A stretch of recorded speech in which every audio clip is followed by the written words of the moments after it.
In a rundown diner on a rainy morning, a young waitress drowning in debt reached into her pocket and paid for a stranger's coffee, never realizing it would cost her the very money she needed to keep her brother alive. The frail old man in a torn coat seemed broken, defeated, but behind his weary eyes hid a secret powerful enough to change her destiny. When she gave away her last $40, thinking it was the end, it was really only the beginning. Who was this mysterious old man, and why was he watching her every move? Dawn slid in like a tired sigh over Easton City, turning the rain-slick street outside the Sunrise Diner the color of dull nickel. Inside, the air held the stubborn perfume of burnt coffee, butter on the grill, and lemon cleaner that never quite won the fight. Emma Collins tied her apron with a double knot and pressed her thumb against the cash drawer to make sure it would not stick again. She needed today to behave. She needed the world to behave. The bell over the door jangled. Construction guys in reflective vests settled into a booth and ordered eggs with the velocity of men who counted minutes. Emma poured coffee with a practiced tilt of the wrist, steam curling against her face. She smiled, counted bills, ran plates, and kept her voice even when a plate came back for the sin of bacon that crisped a shade too far.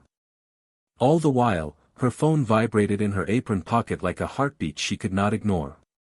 She checked it near the swinging door to the kitchen. Another message from St. Helens Hospital. Outstanding balance updated.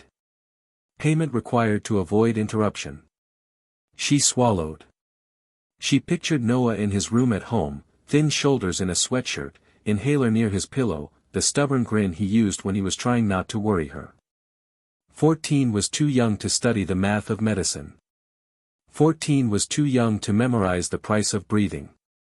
Marla Ruiz, who had worked the line since cassette tapes were new, leaned on the counter and watched Emma with a side eye that cut and cared at once. "You are moving like a storm cloud, kid," Marla said. "Save it for the alley. Customers tip sunshine." "I hear you," Emma said. She pushed the message deeper into her apron and went back to the floor. The lull arrived at 10:15, as if the city itself took a breath. That was when he appeared in the doorway, a silhouette against the gray street. He stepped inside slowly, as if the room might reject him. He wore a tweed overcoat gone fuzzy at the cuffs and a flat cap brushed thin at the seams. His hair was a clean silver that had forgotten its comb. His face held the cartography of a long life, lines cut by weather and time, but his eyes were the startlement of pale winter sky. "Morning, sir," Emma said, meeting him halfway with a menu and a glass of water. "Seat yourself anywhere you like." "The counter," he rasped, voice papery but careful, as if he chose each word and paid for it in quarters. "Coffee. Black. Coming right up." Emma poured from the fresh pot into a thick ceramic mug and set it before him. The old man cupped it with both hands. He did not open the menu. He watched the coffee settle as if waiting for a message to rise to the surface. Emma topped off the creamers, filled the sugar bins, wiped a ring of syrup from the laminate. Every few minutes she checked on him without seeming to look. He sipped. He breathed. The coffee cooled. Outside, rain stitched fine needles across the window. Inside, Marla stacked plates with a clatter that passed for music. After a long quiet, the old man slid a hand into his overcoat and froze. His expression shifted from thoughtfulness to worry, then to a soft, crumpling panic. He searched the other pocket, then patted his trousers. He checked beneath the counter lip as if the thing might have fallen and landed at mercy. He looked up at Emma, apology already gathered in his eyes. "I seem to have mislaid my wallet," he said. "I had a few dollars. I must have. I am sorry."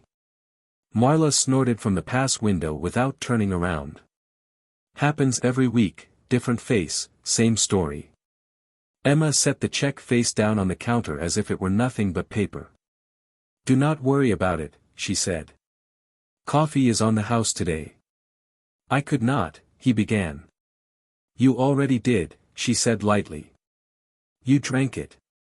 Which makes you my responsibility." She crumpled the small slip and dropped it into the trash can behind the register. She rang up one coffee and opened her tip envelope. 2 ones waited there, creased and a little damp. She fed them into the drawer and watched the numbers flicker on the display like a tiny, private scoreboard. The old man's shoulders sagged with relief and a shame he could not quite hide. "Thank you," he said, voice thicker. "You are very kind." "Enjoy your morning," Emma said. "Try the window seat next time. The light is better there." He nodded, set the empty mug down with ceremony, and stood. His movement was careful, but he straightened for a heartbeat as if the bones remembered a taller story. The bell gave a tired jingle when he left. Rain swallowed him whole. Marla slid over, hips leading, eyebrows raised. $2 for a stranger who will not remember your name by noon. You are a soft touch, Collins. Maybe, Emma said. She wiped the ring the mug had left, small as an eclipse. Maybe not. The door breathed cold air. Somewhere in the kitchen, oil seized and hissed. Emma refilled the pot and reset the saucers, the ritual steadying her hands. She did not feel foolish. She felt, for the first time all morning, like the ground had steadied under her shoes.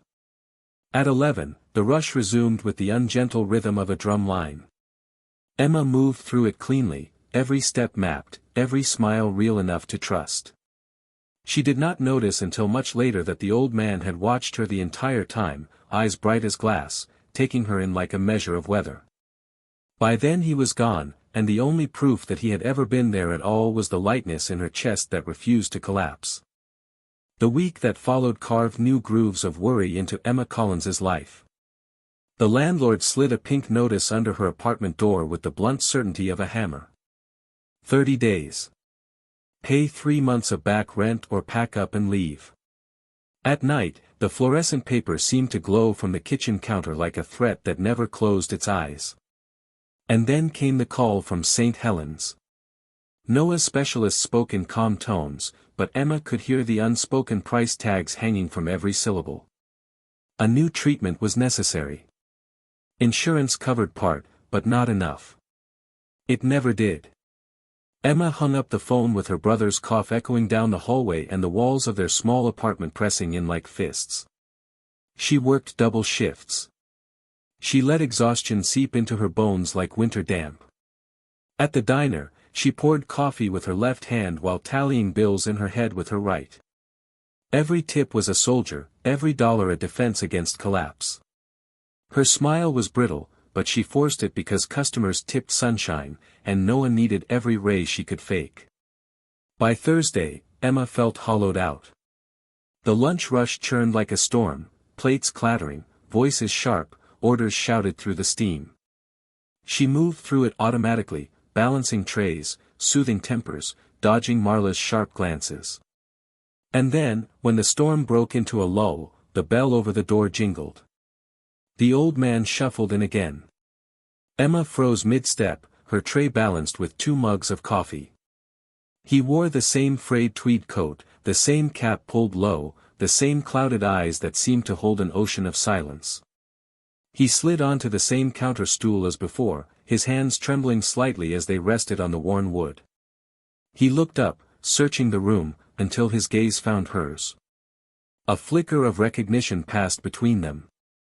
Coffee, he rasped, the word dry as rust.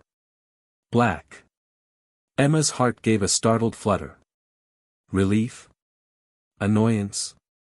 She wasn't sure. She poured from the pot and set the steaming mug in front of him. Good to see you again, she said with a tired smile. He nodded, his expression unreadable. You are here again. It's my job, Emma answered, shrugging lightly. The lunch rush swirled back to life. Customers complained about burnt toast, toddlers flung crayons to the floor, a businessman barked into his phone about missed deadlines. Emma kept moving, but she felt his gaze following her, not intrusive, but steady, as if he were taking notes no one else could see. He watched her kneel to help a mother gather crayons, watched her soothe a regular who always ate alone, watched her handle a red-faced man furious about his over-crisp bacon without flinching. When the rush finally thinned, the old man was still there. He gestured to her softly, his voice a whisper barely louder than the hum of the soda machine. "Miss," he said, "I seem to have done a clumsy thing." Emma looked down. The sugar dispenser lay tipped on its side, a white mountain spilling across the counter and onto the floor. His hands trembled as he tried to gather crystals with his fingers, his face coloring with shame. "My hands, they do not always listen to me anymore." Marla rolled her eyes from the pass window. "For crying out loud," she muttered. Emma's back ached, her feet screamed, and a sharp wave of irritation surged. But then she saw his expression, the raw distress in his eyes, the helplessness of fingers betraying him. Her anger dissolved into something else. This wasn't mischief. It was frailty. It was the slow erosion of dignity. "Please don't worry about it," she said softly. "Happens to the best of us. It's only sugar." She fetched the dustpan and knelt, sweeping up the mess. She could feel his gaze on her, not embarrassed now but analytical, piercing, as if weighing something more than spilled sugar. When she rose and brushed the granules from her apron, he cleared his throat. "I must pay," he said. "For the coffee. For the sugar." He pulled a handful of coins from his pocket and counted them carefully. 97 cents. "It is all I have today. I will come back with the rest." Emma stared at the little pile of coins. The coffee cost $1.75. The sugar meant nothing, except to Marla's ledger. Every instinct of survival screamed at her to cut him off, to protect what little she had. Rent. Hospital bills. Gas money. Each coin mattered. She could not afford this. But she pushed the change back toward him. "You keep that," she said gently. "Might need it for the bus." She reached for her wallet and rang up the coffee herself. "This one's on me too. Don't worry about the sugar." This time he didn't thank her. He stared at her instead, his cloudy eyes sharpening, clearing as though something behind them had stirred awake. His voice, stronger now, cut through the diner's quiet. "Why?" Emma blinked. "Why what? Why do you do that?" He pressed. "You work for tips. You cannot afford to give away your earnings." Her chest tightened. She wanted to brush it off, but the words slipped out before she could stop them. "My mother used to say you don't measure wealth by what you have, but by what you can give away. Sometimes a cup of coffee is more than just a cup of coffee." The old man's expression softened. He nodded once, slow and deliberate, as if she had confirmed something long held inside him. He rose, placed his cap on his head, and left without another word. The bell jingled softly. Rain streaked down the window once more. Marla shook her head. "You are certifiably insane, Collins. He is playing you like a fiddle." Emma wiped down the counter where the sugar had been. She didn't feel insane. She felt strangely calm. It was reckless. It was foolish. But it was right. The days bled together in shades of gray. Emma moved through them like a ghost wrapped in an apron. The eviction notice now hung on her refrigerator door in stark black letters. Noah's cough worsened in the night, and the hospital left voicemails instead of texts, each one carrying the weight of a bill she could not pay. She counted tips in trembling hands, never enough, and shoved crumpled bills into envelopes that looked pitifully thin. Sleep offered no escape. She dreamed of clocks, of numbers climbing higher, of doors slamming shut. By the following Tuesday, Emma's body felt carved from exhaustion. The Sunrise Diner hummed with its usual chorus, forks clinking, oil popping, Marla muttering curses at the grill.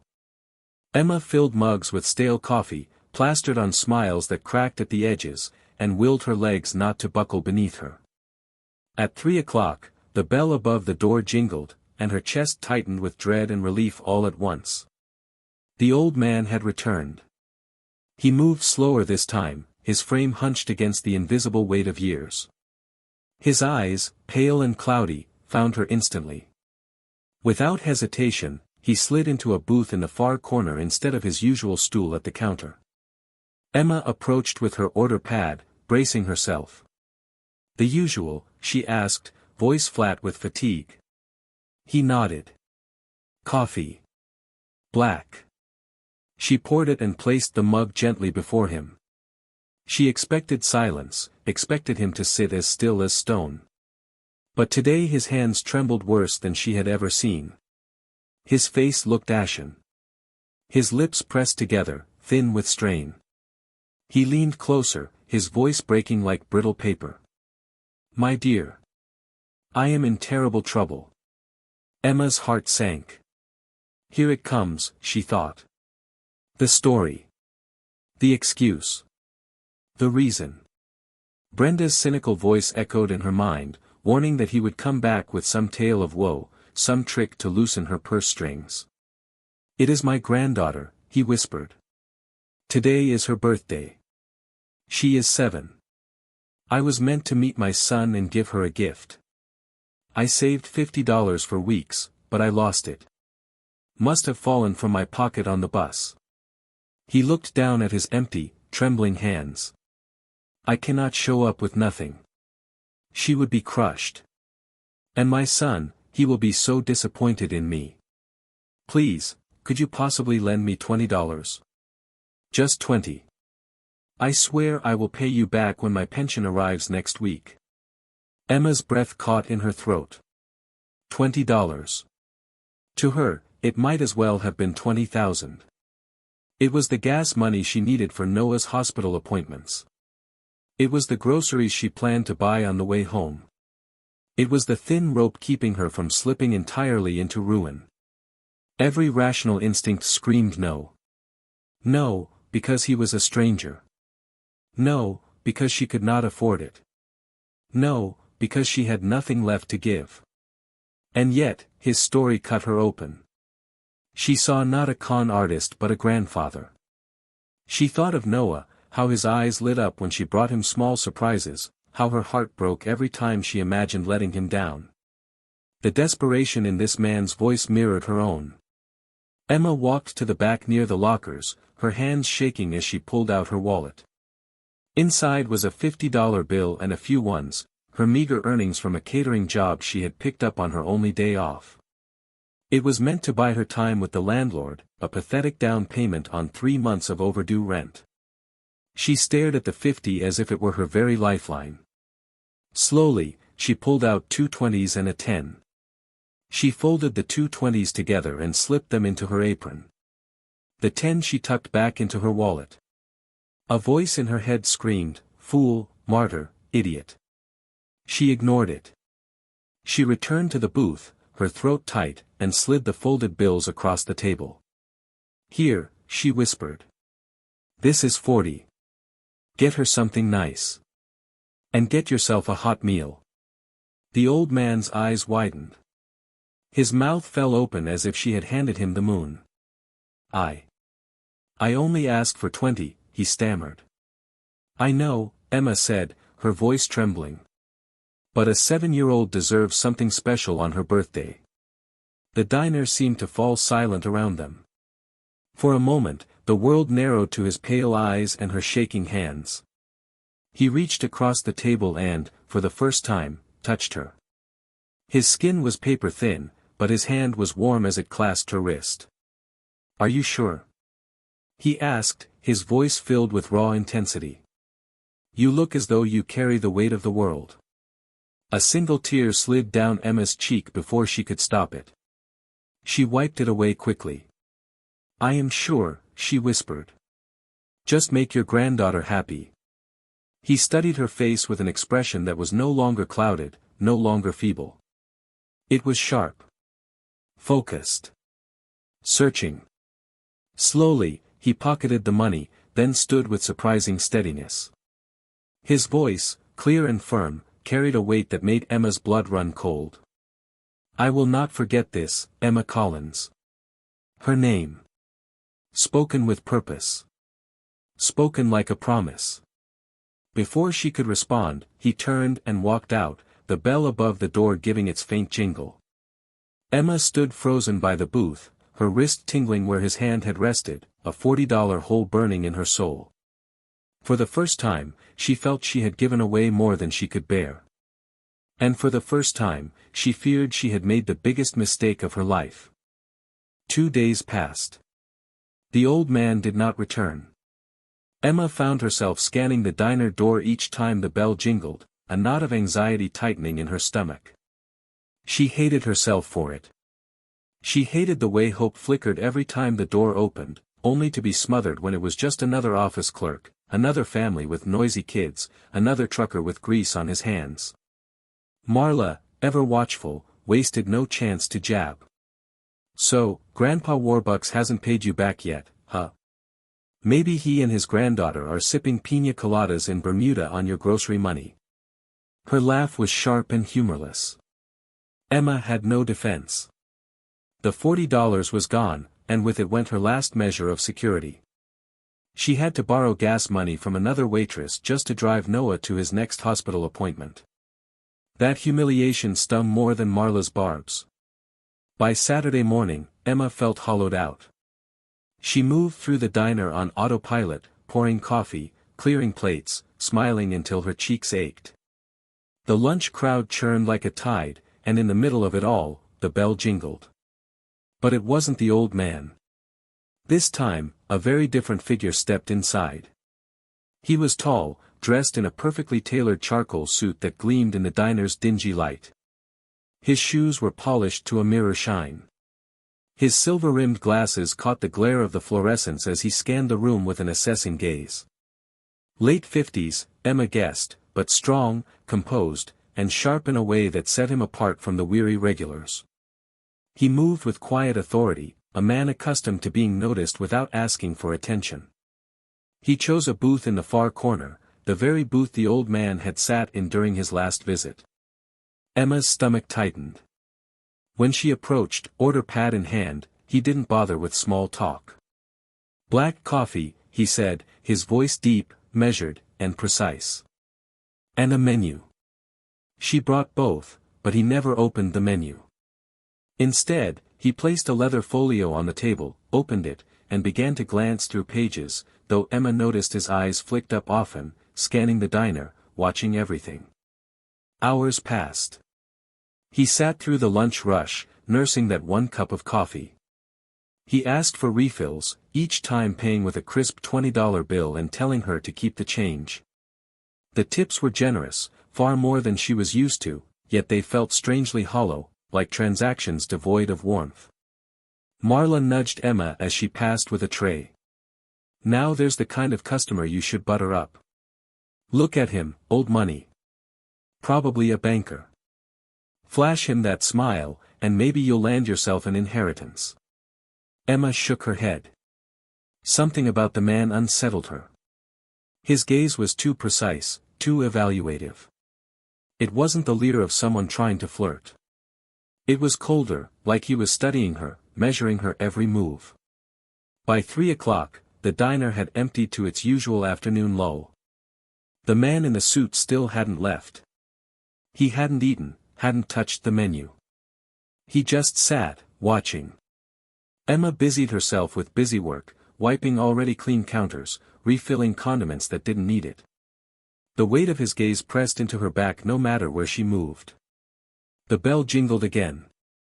Emma's head snapped up, her heart skipping, but it was just a young mother and her 2 rambunctious children.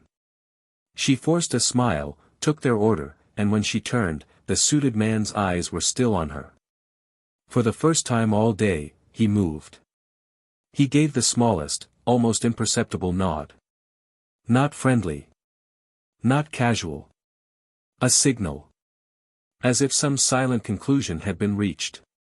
Minutes later, he rose, leaving another crisp tip on the table. He adjusted his suit jacket, gathered the leather folio, and walked toward the front. Emma expected him to leave, but he paused at the register, waiting. She finished cashing out another customer, then approached. "Can I help you, sir?" He studied her face with sharp, unwavering eyes. Are you Emma Collins? Her blood turned cold. Yes, she managed, voice thin. He reached into his jacket and produced a slim, elegant business card case. From it, he slid a card and placed it on the counter between them. The card stock was thick, creamy, the lettering embossed in deep navy. James Harrison, Senior Counsel, Sterling Industries. Emma's breath caught. Sterling Industries was a name she knew only from headlines. A multinational empire, its founder, Richard Sterling, was one of the wealthiest men alive. What could they possibly want with her? Mr. Sterling would like to meet with you, Harrison said, his tone clipped and professional. Tomorrow morning. 10 o'clock. The address is on the card. Emma stared, bewildered. Mr. Sterling? Richard Sterling? Why? What for? All of your questions will be answered at the meeting, Harrison replied. We are prepared to compensate you for your time away from work. He paused, gaze unwavering. And I would advise you not to be late. Mr. Sterling does not appreciate tardiness. Without another word, he turned and left, the diner's bell jingling one final time. Emma picked up the card with trembling fingers. The words on it swam before her eyes. Sterling Industries. Richard Sterling. Marla leaned over the counter, chewing her lip. What was that about? Did Mr. Fancy Pants hire you to polish his silverware? Emma didn't answer. She couldn't. Her mind was a storm of confusion, fear, and one impossible thought she could barely admit even to herself. The old man. The strange tests. His final words. I will not forget this, Emma Collins. No. It couldn't be. And yet. Tomorrow morning, 10 o'clock. One way or another, she would find out. The sky over Easton City hung low and heavy with rain the next morning. Emma Collins stood on a marble plaza polished slick, staring up at a skyscraper that seemed to stab into the clouds. Sterling Tower. The letters were carved in steel above the revolving glass doors, sharp as commandments. She felt absurd standing there in her best, her only, interview outfit, a faded blue blouse and black skirt she had ironed 3 times. Around her, people in dark suits swept past with briefcases and purpose, their reflections flashing across the wet pavement. She clutched the business card in her damp hand. She forced herself inside. The lobby felt like a cathedral, all black granite floors and towering modern art. A single receptionist sat behind a desk longer than her entire kitchen, her hair flawless, her expression cool. Emma's throat tightened. Excuse me, she whispered, I have a 10 o'clock appointment with Mr. Sterling. The receptionist typed without looking up. Your name? Emma Collins. The receptionist's eyes flicked up briefly, a faint surprise breaking through her composure. Ah, yes. Miss Collins. Mr. Harrison is expecting you. Take the private elevator on the right. It's keyed for the penthouse floor. Private elevator. Penthouse floor. Emma's legs nearly buckled. She found the unmarked steel door. It opened silently. Inside, the elevator gleamed with polished wood and mirrors. There was only one button P. She pressed it with a trembling finger. The ascent was swift and soundless. Numbers flickered past, 40, 50, 60. Her ears popped. Her heart pounded. The doors slid open at 75, revealing not a hallway but an office larger than her apartment. Floor-to-ceiling windows revealed the city spread below like a map. Dark clouds pressed against the glass, dramatic and ominous. A vast mahogany desk faced the view, immaculate except for a single laptop. Thick carpet hushed her steps as James Harrison, in his impeccable gray suit, greeted her. Miss Collins. Thank you for coming. Please, have a seat. She lowered herself into a leather chair, trying not to tremble. Her eyes wandered to a credenza lined with framed photos. Oil rigs, skyscrapers, corporate triumphs. But one stood apart, a black and white photograph of a young man with a striking smile, his arm around a beautiful woman with kind, laughing eyes. "May I offer you something?" Harrison asked. "Coffee? Water?" "Water," she managed. He poured from a crystal carafe, his movements precise. "I know you have many questions," he said calmly. "They will be answered. Mr. Sterling asked me to begin by extending his apologies." "Apologies?" Emma asked, her voice thin. "For what?" "For the deception," Harrison said. "It was necessary." Before she could respond, a side door opened. A tall man entered, his stride steady, his presence filling the room. His suit was navy blue, perfectly tailored. His silver-gray hair was neatly combed. His face, though lined with age, held power. But it was his eyes that stole her breath. Pale, piercing blue. Sharp, clear, and unmistakable. Emma's heart lurched. It was him. The old man from the diner. But transformed. No shabby coat, no shuffle, no clouded gaze. His presence radiated authority. The frail customer clutching a flat cap was gone. In his place stood Richard Sterling, one of the wealthiest men alive. Emma shot to her feet, the chair scraping against the carpet. "You," she whispered, her voice trembling with fury and disbelief. "It was you." Sterling lowered himself into the chair behind the massive desk. "Yes, Miss Collins. It was me. Please sit." Her chest heaved with anger. "Talk about what? How you pretended to be poor, toying with me while I gave you my last dollars. Was it amusing to watch me sacrifice what little I had?" His gaze was steady, almost sorrowful. "Please, Emma. Sit. You have every right to be angry. But you have also earned an explanation." Hesitantly, she sank back into the chair. Harrison stood silently to the side, unreadable. "For the past year," Sterling began, "I have been conducting an experiment. After my wife, Isabel, died 2 years ago, I lost faith in people. She believed that the measure of a person is how they treat someone who can do nothing for them in return. She lived by it. But after she passed, I was surrounded by false kindness, kindness that was always a transaction. I grew cynical. I needed to know if Isabel's world still existed."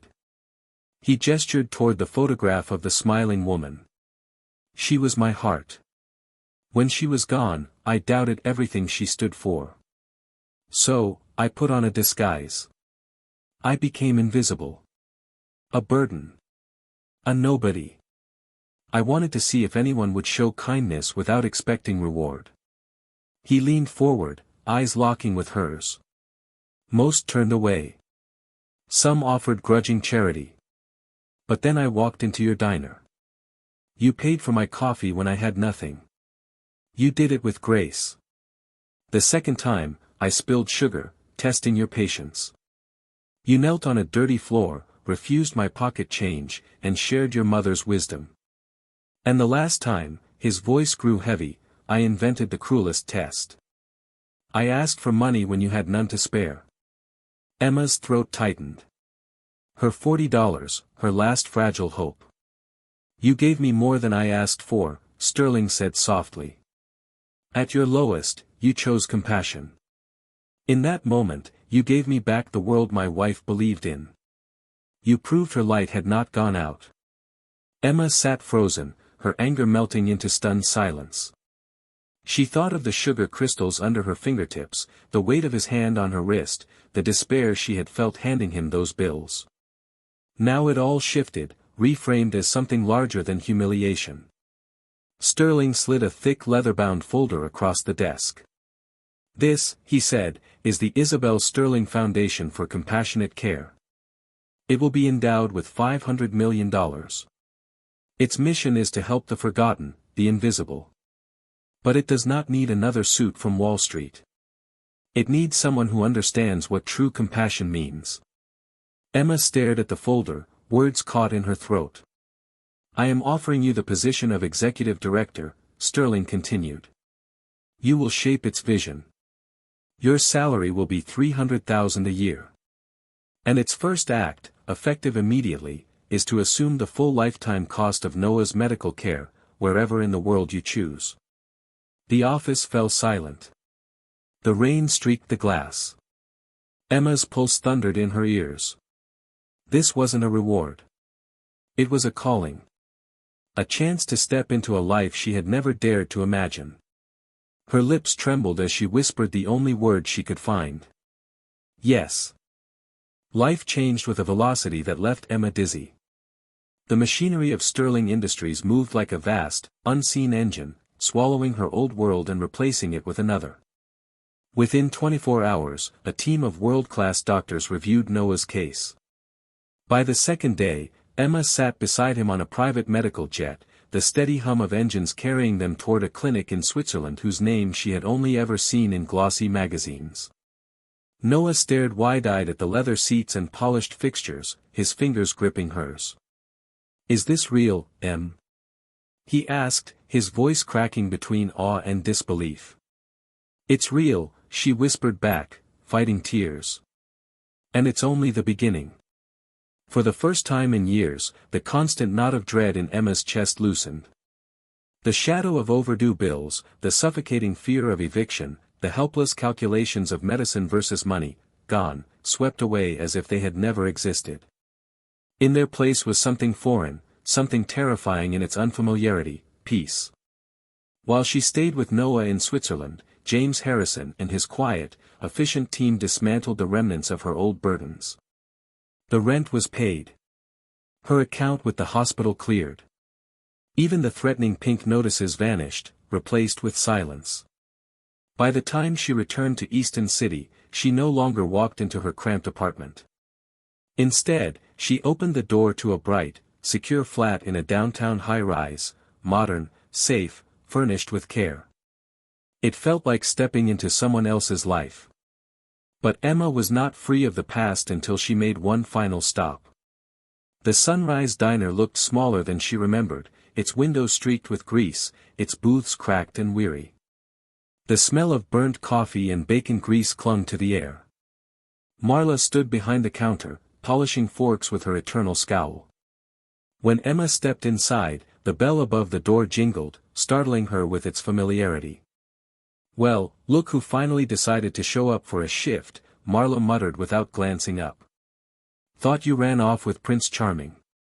Emma smiled softly. "I came to say goodbye, Marla. I've taken another job." Marla snorted. "Oh, really? And what's Mr. Fancy Suit got you doing, ironing his ties? I give it a month before you're back here begging for your apron." Emma reached into her bag and placed a white envelope on the counter. "This is for you." Marla frowned, suspicion etched into her lines. She tore it open. Her breath caught. Inside was a cashier's check for $25,000. "What is this?" she whispered, her voice suddenly small. Emma's eyes softened. "My mother used to say that people are sharp because the world has been unkind to them. Maybe it's time the world is a little kind to you. Fix your car. Take a vacation. Just, remember things can get better."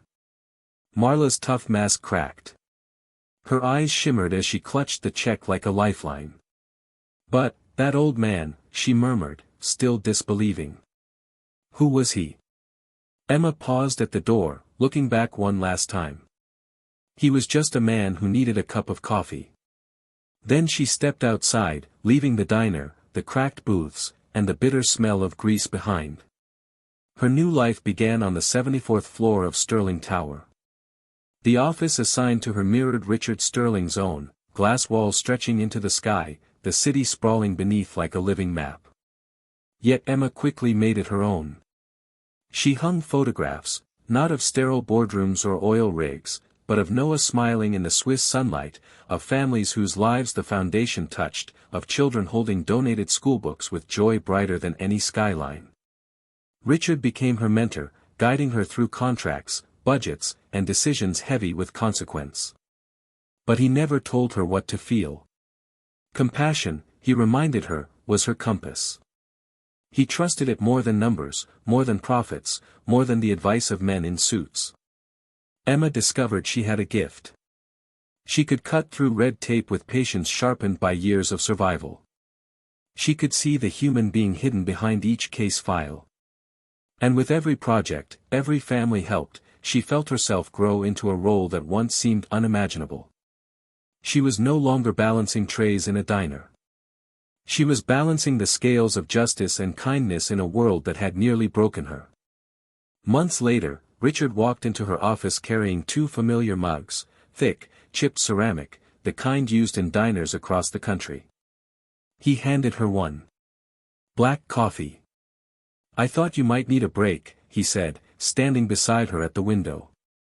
"Do you ever miss it? The simplicity of your old life?" Emma lifted the mug, the bitter taste sparking a ghost of memory. "I miss some of the people," she admitted. "But not the desperation.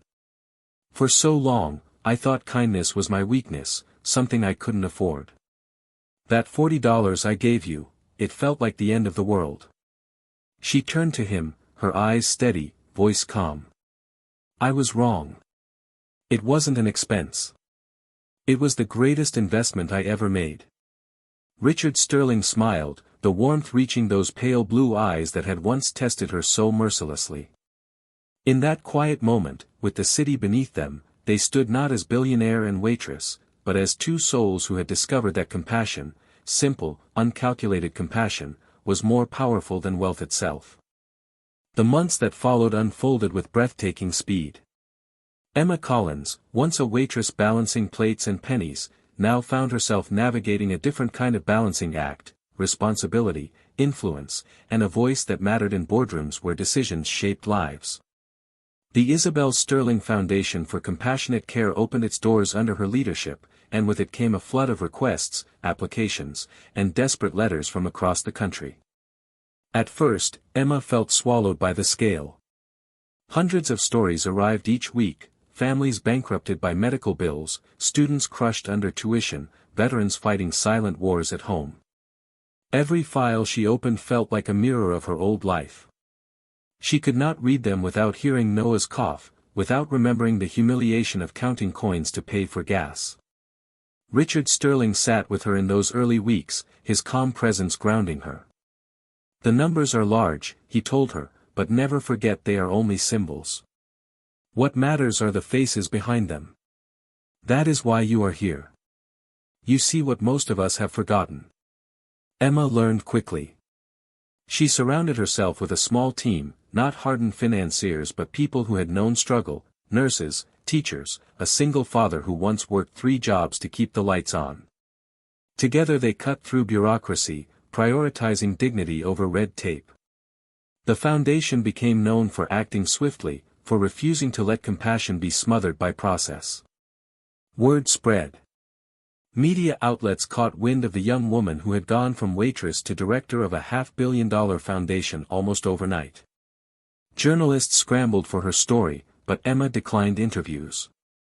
She told Harrison firmly, "This isn't about me. It's about the work." The foundation's first public initiative spoke louder than any headline. Hundreds of families burdened by impossible hospital debts saw them vanish in a single day. Mothers wept. Fathers collapsed in relief. The news called it radical generosity. Emma called it justice. Yet the work carried weight. Emma felt it pressing on her shoulders late at night when she walked the silent halls of Sterling Tower. Each decision meant lives changed, or lives left waiting. She wondered if she was enough, if her heart could carry so much sorrow and hope at once. One evening, Richard found her still at her desk, papers scattered, her face pale from fatigue. "You cannot pour from an empty cup," he reminded her gently. "Isabel used to say the same thing to me. You must rest if you want your compassion to last." Emma closed her eyes, breathing in his words. She realized then that this wasn't just a job. It was a trust. A legacy born of grief, carried forward by faith in her ability to lead with kindness. When Noah returned from Switzerland stronger, his cheeks flushed with health, Emma felt the truth of what Richard had given her. He had not merely lifted her burdens. He had handed her the chance to turn her scars into bridges for others. At the Foundation's first annual gathering, Emma stood before a crowded hall, donors, volunteers, families who had been helped. She looked out at faces lit with gratitude and expectation, and her heart swelled with equal parts fear and determination. She was no longer the girl cleaning sugar from a diner floor. She was a leader. Her voice, steady now, carried across the room. We measure wealth not by what we keep, but by what we give. This foundation is proof that compassion is not weakness, it is strength. And together, we will keep proving it. Applause thundered, but Emma barely heard it. What she felt was deeper, quieter, the certainty that she had stepped into the life her mother had always hoped she would find. A life where kindness was not a liability but the very currency of change. Later, Richard joined her by the window, 2 steaming mugs of diner-style coffee in hand. "You've grown faster than I expected," he said, handing her one. Isabel would have been proud. Emma looked down at the city glowing beneath them, her reflection mingling with Richard's in the glass. She thought of the man in the shabby coat, the spilled sugar, the $40 that had once felt like the end of her world. She took a sip of coffee, the taste bitter and grounding. And for the first time, she believed fully in her own strength. The city lights glimmered far below, each one a tiny spark against the dark canvas of night. Emma Collins stood in her office on the 74th floor of Sterling Tower, her reflection caught in the glass as she gazed out. Behind her, the walls were lined with photographs, Noah grinning in a Swiss garden, children laughing with backpacks supplied by the Foundation, families clasping hands in hospital rooms where debt no longer dictated hope. Each photo was a reminder of the journey that had begun with a cup of coffee. Richard Sterling entered quietly, carrying 2 thick ceramic mugs, the same kind used in diners across the country. He set one on her desk and kept the other for himself. "Black coffee," he said with a faint smile. "Thought you could use a break." Emma wrapped her hands around the mug, the heat seeping into her palms. She took a sip, the bitter taste pulling her back to that first morning when she had reached into her apron and paid a stranger's bill with her own meager tips. "Do you ever miss it?" she asked softly. "The diner. The simplicity of it." Richard considered the question. "I miss the anonymity," he admitted. "To be just a man drinking coffee, invisible in a crowd. But no, I don't miss the loneliness." "And you?" Emma smiled faintly. "I miss some of the people.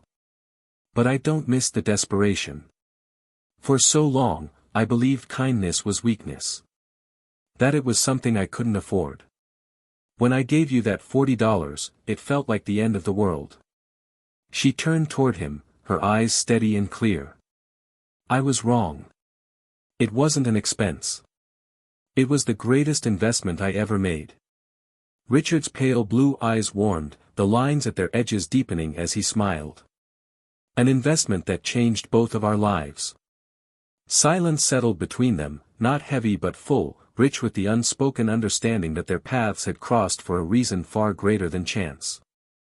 They were not waitress and billionaire anymore, not benefactor and beneficiary.